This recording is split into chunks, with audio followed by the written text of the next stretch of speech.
In this final video of our halogenoalkanes topic, we're going to look at one other type of reaction that halogenoalkanes do, and that is elimination reactions. So for this section, we're on page 27, looking at the second type of reaction of halogenoalkanes. So where it says type 2, that is reaction type 2. It seems like we spent a long time looking at type 1, which was our nucleophilic substitution.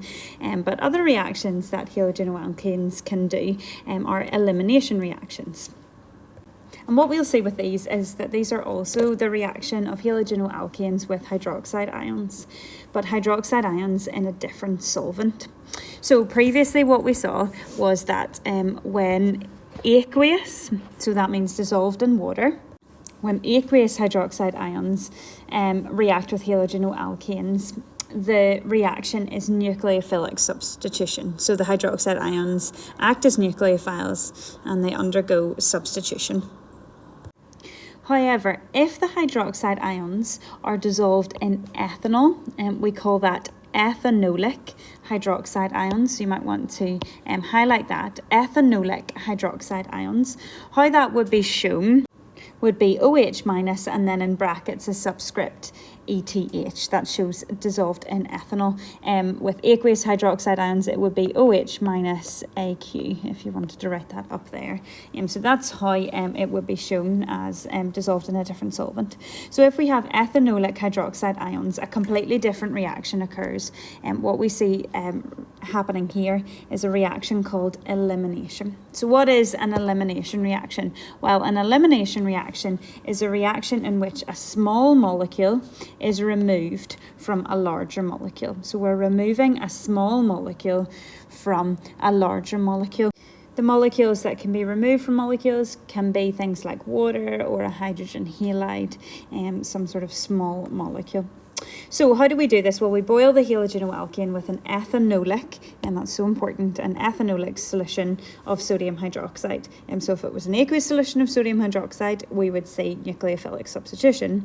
But if it was an ethanolic solution of sodium hydroxide, we're going to see this elimination reaction. So there you can see the ETH, that means dissolved in ethanol. And what we're going to see is that we're going to produce the alkene, the sodium halide, and water. Let's have a look at how that happens. So in our first example, we're going to look at the reaction of 2-bromopropane with ethanolic sodium hydroxide. You can write in ethanolic there if you wish, but this is an elimination reaction. And the ETH is shown there in the symbol equation as well. So the symbol equation is given for you. Let's draw the structural equation now. So we're starting with 2-bromopropane. So you should be confident in drawing this by now. So propane suggests that there's 3 carbons in the chain. 2-bromo means that the bromo group is on carbon number 2, and then the rest will just be hydrogen. So draw that in first of all.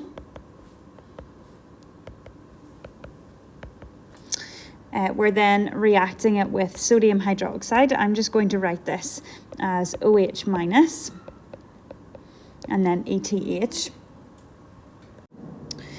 Then our products, the first thing is C3H6, that is propene. So you can see by the formula, it fits the formula of an alkene. So it's a carbon-carbon double bond. Okay, and I'll just make this a wee bit smaller so I can fit it in. What else we're going to produce is water. And we're also going to get our bromide ion kicked out as well. So if you think about comparing the halogenoalkane with the alkene, well, what has been removed? Well, the bromo group has been removed as a bromide ion, and also 1 hydrogen from this first carbon. And you could even go over that possibly in purple. Because essentially what happens is the hydroxide ion picks up that hydrogen, and that's what starts this reaction off. So we're starting with 2-bromopropane. The organic product that we produce is propene, and that's formed by the elimination of HBr. We'll see that in a wee second. The reason why we see the difference in reaction here is because the hydroxide ion is not acting as a nucleophile this time, it's acting as a base. What we mean by that is that it removes H+. It removes a proton. We talk about acids being proton donators and bases being proton acceptors. You'll look at that a little bit more next year as you look at acid-base equilibria. So rather than the hydroxide ion acting as a nucleophile, as we saw with our nucleophilic substitution reaction, this time it's acting as a base, not a nucleophile. So it essentially picks up that hydrogen that we coloured in purple, so that's OH minus plus H plus, and that gives us water. And then you can see my bromide ion has been removed as well to form propene. So let's have a look at the mechanism now and how this actually happens. So I've started off just by drawing my 2-bromopropane, and I'm now going to draw my hydroxide ion. So my hydroxide ion has a formula OH minus, and I'll just put in brackets ETH, ethanolic. So I'm going to show the lone pair on my hydroxide ion again, but it's not acting as a nucleophile this time, it's acting as a base. And what we mean by that is it's going to pick up this H+ ion.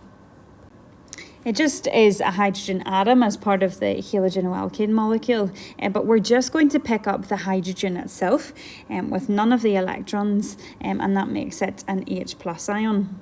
If you think about hydrogen, it has 1 proton and 1 electron, but if we are not picking up the electrons with it, we'll see that pair of electrons moves in between the two of the carbon atoms.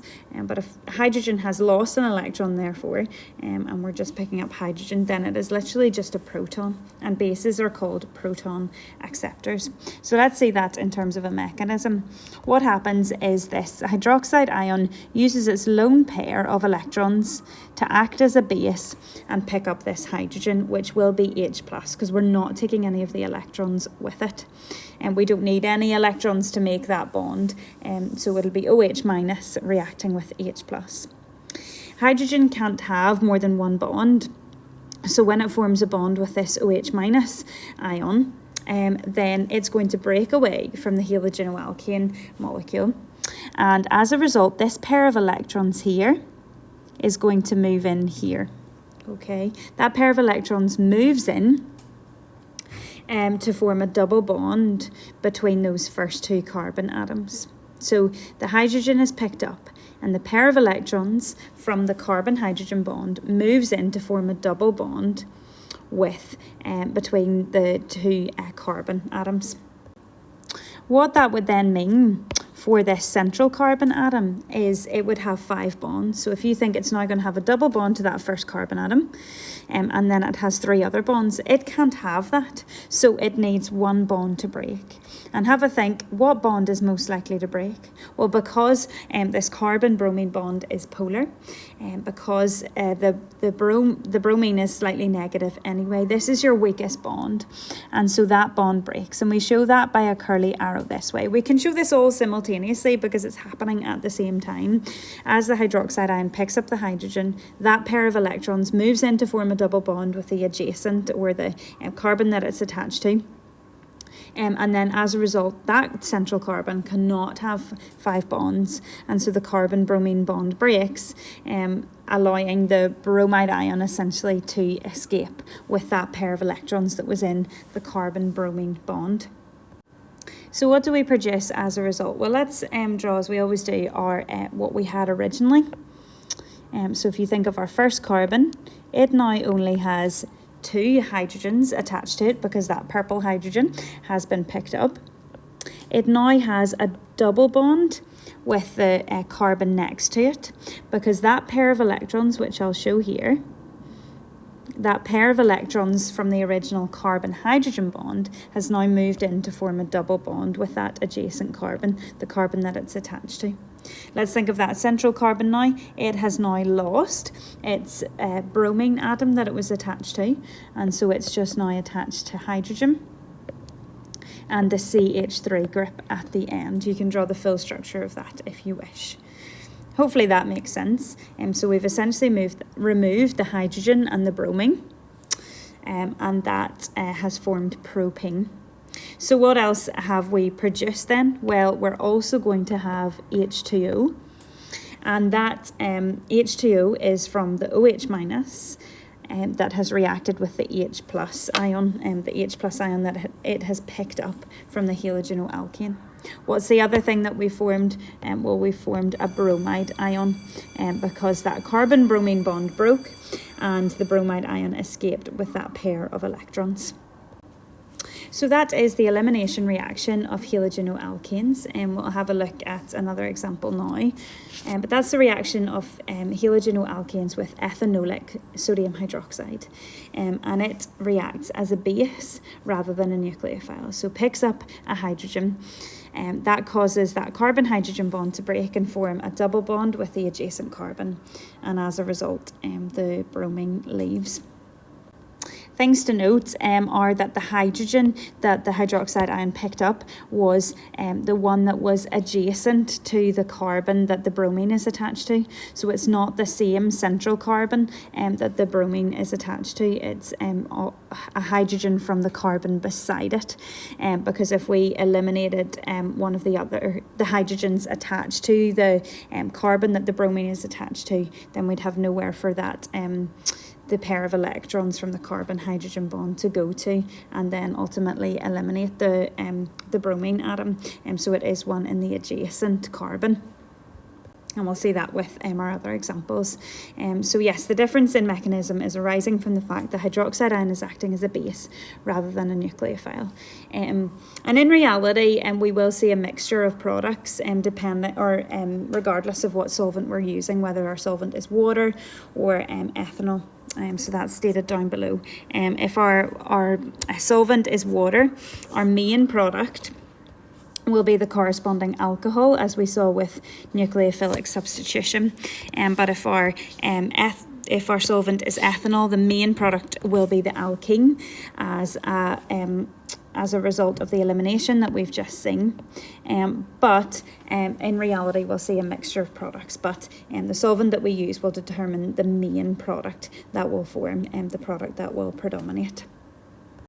So over on page 29, let's have a look at the elimination reactions in symmetrical halogenoalkanes versus in unsymmetrical halogenoalkanes. Essentially, the overriding rule is that with symmetrical halogenoalkanes, we're only going to get one product. And by one product, I'm referring to the organic product, the alkene that's produced. Whereas in unsymmetrical halogenoalkanes, we're going to see that we get a mixture of products formed. And essentially it depends on which hydrogen atom the hydroxide ions pick up when they are reacting, when they're doing their elimination. With symmetrical halogenoalkanes, that's one in which the halogen atom is in the middle of the carbon chain. For example, the one that we just looked at, 2-bromopropane. So you can see here that the bromo atom is in the middle of the chain. It's on carbon number 2. And so this is what we call a symmetrical halogenoalkane. One that the carbon chain is the same going left of the carbon that is attached to the halogen as it is to the right. So our only product in this example is, our only possible organic product is propane. So if I draw the hydroxide ion here with its lone pair, what will happen is that it uses its lone pair of electrons as a base to take on this hydrogen atom. As a result, that hydrogen atom is bonded now to the hydroxide ion, and therefore it has to break its bond with carbon. So that pair of electrons from the carbon-hydrogen bond moves in and forms a double bond with the adjacent carbon atom. And as a result, that carbon can't have 5 bonds. So the bromine leaves. So our product is propane. Okay, so you can see we've got an alkene formed with 3 carbons in the chain, and so that's called propane. But let's think about it if we took a hydrogen from the carbon on the other side, and would that affect the product? So if we now put the nucleophile on the other side, it's a negative charge there.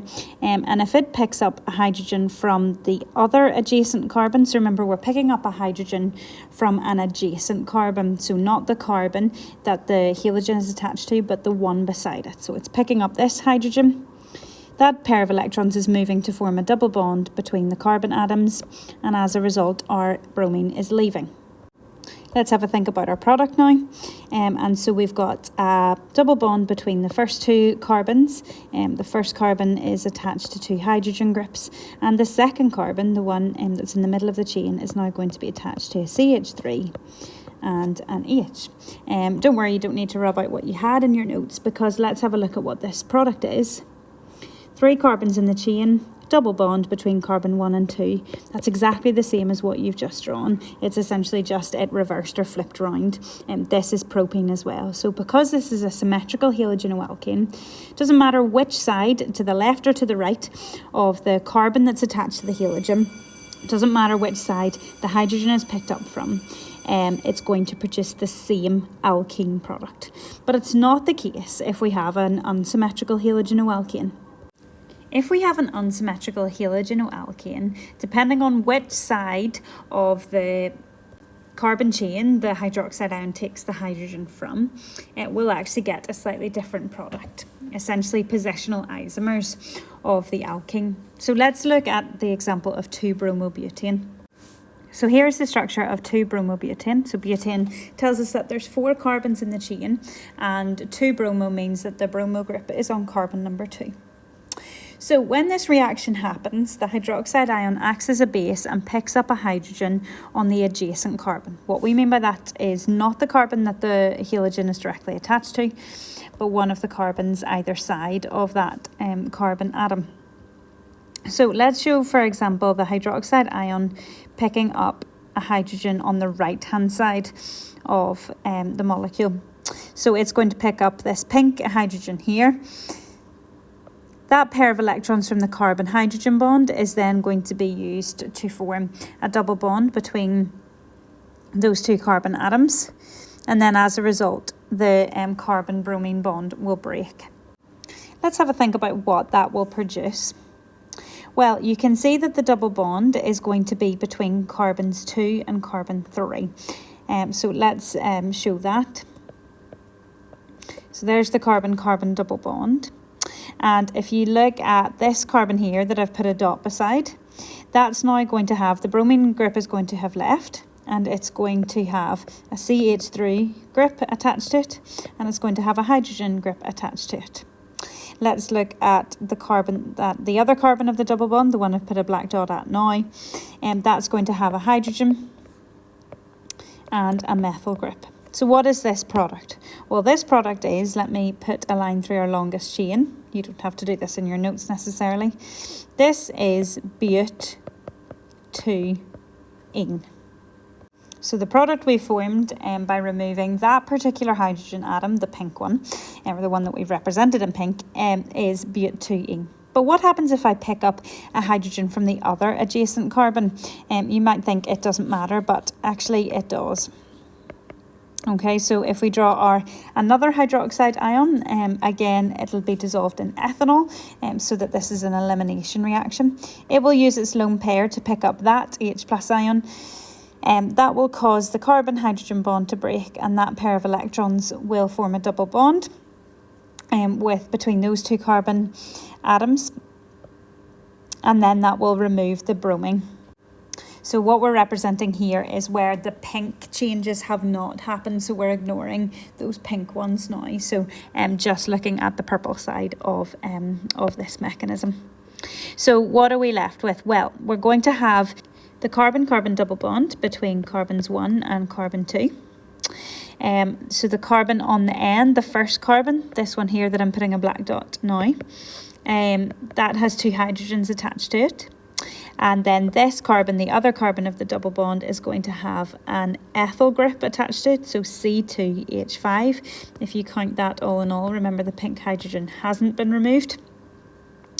and then the hydrogen down there at the bottom. Doesn't matter which way round you do those.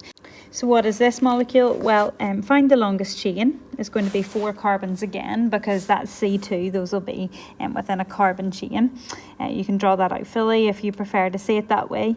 So this is still butane, but now the double bond, the carbon-carbon double bond, is between carbon 1 and carbon 2.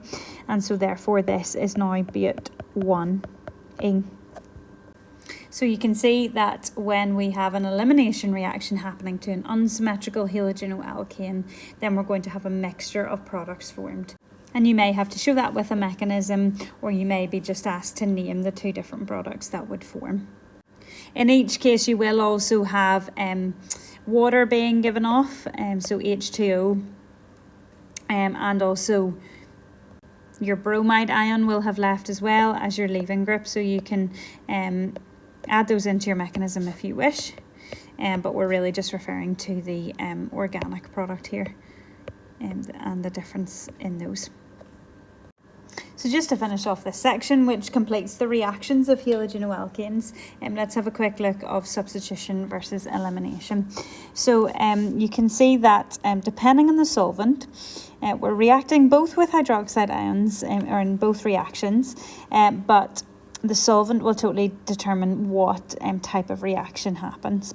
So if we're working with aqueous hydroxide ions, our solvent is water. If we're working with ethanolic hydroxide ions, our solvent is ethanol.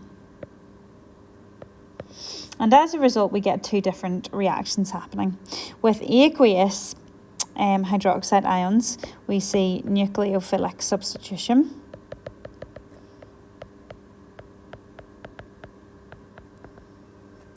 And with our ethanolic hydroxide ions, we would see elimination. Below that, let's show a really brief mechanism. If you just draw, for example, bromoethane.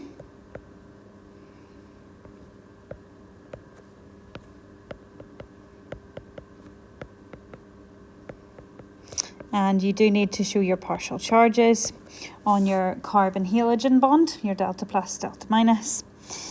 So with nucleophilic substitution, we see the hydroxide ion acting as a nucleophile. So in other words, it will be attracted to this region of high electron density, and it will form a bond with that carbon atom, and as a result, the bromine atom leaves as a bromide ion. What do we produce as a result? Well, we produce the corresponding alcohol. So the OH group will have replaced the Br, and that is ethanol. So we've gone from bromoethane to ethanol, and our side product is, as such, will be your bromide ion. That's also been removed, and we must show that with the lone pair of electrons. So the product, in terms of the organic product, is going to be the corresponding alcohol. And within that, we looked at SN2 reactions and SN1 reactions, but we're just focusing on the general mechanism of nucleophilic substitution at this stage. And that happens if our solvent is water, if we've got aqueous hydroxide ions. But if we have ethanolic hydroxide ions, again, start with your bromoethane.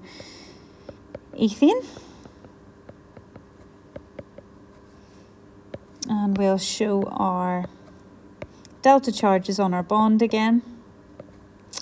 This time what happens is our hydroxide ion acts as a base. And remember, it picks up a hydrogen from the adjacent carbon. So it will pick up, for example, this hydrogen. That causes this carbon-hydrogen bond to break. Sorry, I haven't made that very long. Let me lengthen that a wee bit. Forms a double bond between those carbon atoms. And as a result, that carbon atom on the right cannot have 5 bonds. So it chucks out the bromine.